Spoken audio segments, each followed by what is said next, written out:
Dark mode helps reduce eye strain, saves battery on devices with OLED screens, and gives Facebook a modern appearance. You can turn it on quickly on both of your mobile devices and desktop browsers as well.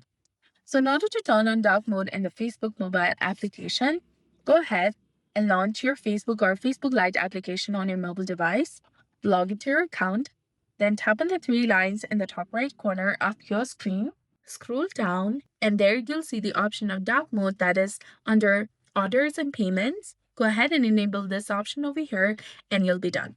Your Facebook interface will be instantly changed to dark mode. You can also choose to toggle this off and turn on light mode again. Or if you want to keep the dark mode on, simply toggle this switch over here and you'll be done. So that's it for this video. I hope you found this helpful. If you did, please like, share, and subscribe. Thanks for watching. We'll see you again in the next one.